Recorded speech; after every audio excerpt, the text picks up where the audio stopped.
चलिए दोस्तों, आप सभी को गुड मॉर्निंग। बायोकेम क्लासेस में आप सभी का स्वागत है। आइए आज हम लोग कक्षा 10 के बोर्ड एग्ज़ाम के लिए थोड़ी सी तैयारी करते हैं और प्रकाश के परावर्तन संबंधित एक नंबर में जितने भी क्वेश्चन पूछे जाते हैं उस पर चर्चा करते हैं। जैसे यह क्वेश्चन दिया है कि एक उत्तल दर्पण की फोकस दूरी 10 सेंटीमीटर है, तो दर्पण की वक्रता त्रिज्या क्या होगी। तो आइए इसको देखते हैं। हम लोग जानते हैं कि दर्पण की जो फोकस दूरी और वक्रता त्रिज्या होता है उसमें संबंध वक्रता त्रिज्या के आधा फोकस दूरी होता है, या हम लोग कह सकते हैं कि वक्रता त्रिज्या फोकस दूरी के 2 गुना होता है। तो चलिए यहाँ सबसे पहले हम लोग हल करते हैं। तो लिखते हैं दिया है वक्रता त्रिज्या r हमको ज्ञात करना है। हमको दिया है फोकस दूरी f जो 10 सेंटीमीटर है। ज्ञात क्या करना है? तो ज्ञात करना है हमको r। अब इस फार्मूले का उपयोग करते हैं हल करने के लिए। इस फार्मूले का उपयोग करते हैं कि r बराबर होता है 2f, यानी कि r इज इक्वल टू होता है 2 × 10 और यह हो जाएगा 20 सेंटीमीटर। यानी कि अगर आपसे कोई भी क्वेश्चन इस तरह का पूछता है कि अगर किसी उत्तल दर्पण की फोकस दूरी x सेंटीमीटर है तो उसकी वक्रता त्रिज्या क्या होगी, तो x का 2 गुना हम लोग कर देते हैं। यानी कि फोकस दूरी और वक्रता त्रिज्या में संबंध इस प्रकार का भी क्वेश्चन आप लोगों से पूछता है। ठीक है, चलिए अब हम लोग अगला क्वेश्चन देखते हैं। अगला क्वेश्चन है कि गोलीय दर्पण की फोकस दूरी तथा वक्रता त्रिज्या में क्या संबंध है। तो हम लोग जानते हैं कि गोलीय दर्पण की फोकस दूरी और वक्रता त्रिज्या की आधी होती है। गोलीय दर्पण की फोकस दूरी और वक्रता त्रिज्या की आधी होती है। अर्थात हम लोग ये कह सकते हैं कि f इज इक्वल टू होता है r/2। f is equal to होता है r/2, यानी जहाँ हम लोग कह सकते हैं कि f फोकस दूरी है और r जो है वो वक्रता त्रिज्या है। और इसके लिए हम लोग अगर लिखने के लिए देगा तो आप लोग लिख सकते हैं कि गोलीय दर्पण की फोकस दूरी वक्रता त्रिज्या की आधी होती है। चलिए अगला क्वेश्चन हम लोग देखते हैं। एक अवतल दर्पण की वक्रता त्रिज्या 40 सेंटीमीटर है। एक अवतल दर्पण की वक्रता त्रिज्या 40 सेंटीमीटर है। इस अवतल दर्पण की फोकस दूरी ज्ञात कीजिए।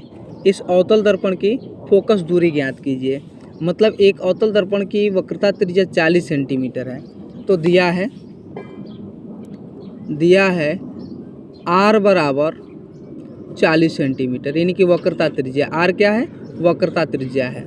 और फोकस दूरी हमको ज्ञात करने के लिए कह रहा है, यानी कि स्मॉल f कह रहा है।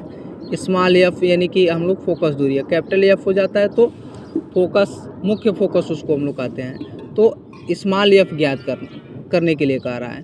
तो यह हो जाएगा आपका स्मॉल f बराबर हम लोग जानते हैं r/2, या यह हो जाएगा आपका r का वैल्यू हो जाएगा 20 और उसमें 40 दिया है। तो जब 40 दिया है तो इसमें 2 से भाग करेंगे तो हमको मिलेगा 20 सेंटीमीटर। चलिए अगला क्वेश्चन देखते हैं। एक उत्तल दर्पण की फोकस दूरी 10 सेंटीमीटर है। एक उत्तल दर्पण की फोकस दूरी 10 सेंटीमीटर है और एक वस्तु इसकी मुख्य अक्ष पर ध्रुव से 20 सेंटीमीटर की दूरी पर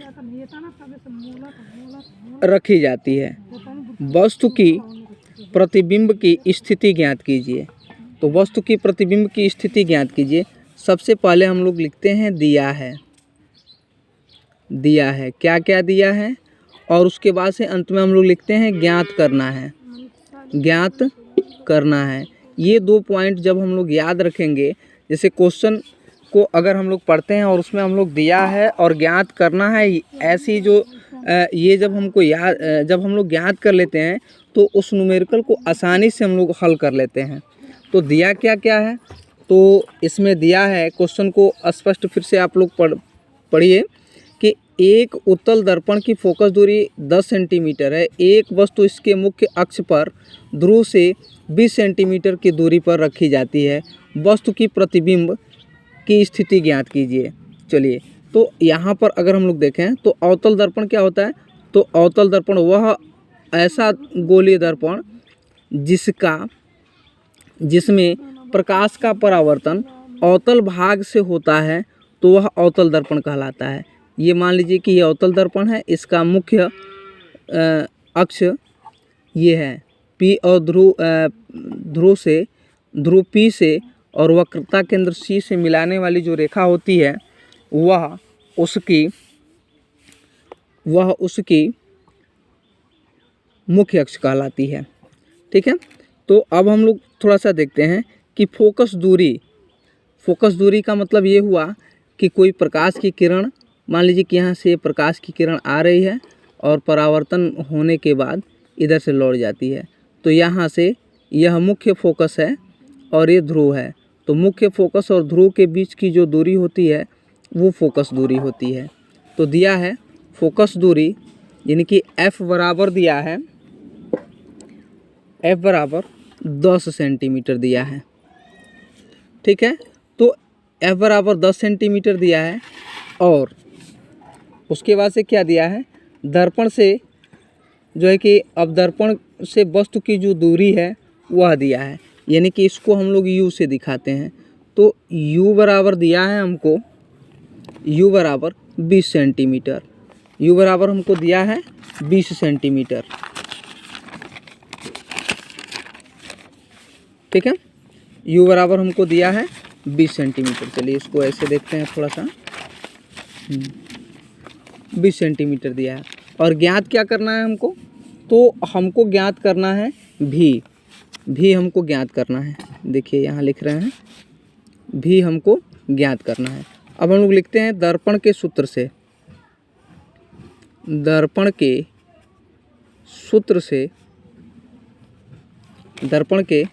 से क्या होगा, तो दर्पण का सूत्र हम लोग लिखते हैं, तो लिखते हैं 1/f इज इक्वल टू होता है 1/v और फिर प्लस होता है 1/u। यह दर्पण का सूत्र है, याद रखिएगा हमेशा। इससे संबंधित जो भी क्वेश्चन आते हैं इस सूत्र का प्रयोग हम लोग करते हैं।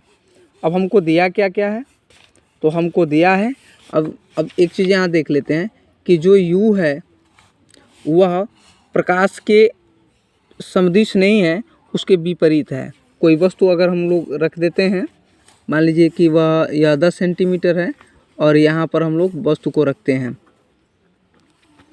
ठीक है, यहाँ पर हम लोग वस्तु को रखते हैं, तो इसके सदृश न होकर के इसके विपरीत है, इसलिए यहाँ पर हम लोग माइनस लगा देते हैं। ठीक है ना, u बराबर -20 सेंटीमीटर। ठीक, अब यहाँ इसमें वैल्यू को रखते हैं, वैल्यू को रखेंगे तो यहाँ पर दिया है 1/f का वैल्यू 10 है, प्लस का 10 है 10 बराबर 1/v और फिर प्लस 1/-20, क्योंकि हाँ माइनस का 20 हो जाएगा और ये प्लस है, तो फिर जब इसको हल करते हैं तो यह हो जाएगा आपका 1/10 बराबर 1/v माइनस 1/20। अब इसको इधर पक्षांतर करते हैं, तो जब इसको इधर पक्षांतर करेंगे तो यह हो जाएगा आपका, यह हो जाएगा 1/v बराबर 1/10 प्लस 1/20। अब इसका एलसीएम हम लोग लेते हैं तो यह हो जाएगा 30 और 10 तिहाई 30, तो यहाँ 3 से हम लोग मल्टीप्लाई कर रहे हैं, नहीं 20 होगा, 10 और 20 का एलसीएम 20 होगा, तो 10 दूना 20 यानी कि 2 प्लस, अब यहाँ पर 20 एकम 20 यानी कि यह हो गया आपका 3/20, ठीक है, 3/20 हो गया। और 3/20, अब यहाँ पर हम लोग 1/v बराबर दिया है 3/20। अब हम लोग थोड़ा सा इसको क्रॉस मल्टीप्लाई कर लेते हैं, तो यह हो जाएगा आपका 20 और बराबर हो जाएगा 3v, और v को इधर लाएंगे, 3 को उधर ले जाएंगे, तो यह हो जाएगा आपका 20/3। और जब भाग हम लोग करेंगे तो 3 को 20 से भाग करेंगे तो हमको मिलेगा प्लस का 6.7 सेंटीमीटर, ठीक है। तो अब हम लोग थोड़ा सा एक बार क्वेश्चन को देखते हैं। ये कह रहा है कि वस्तु की प्रतिबिंब की स्थिति ज्ञात कीजिए। तो हम लोग लिख सकते हैं कि प्रतिबिंब दर्पण के 6.7 सेंटीमीटर दूरी पर बनेगा। प्रतिबिंब, जो प्रतिबिंब है,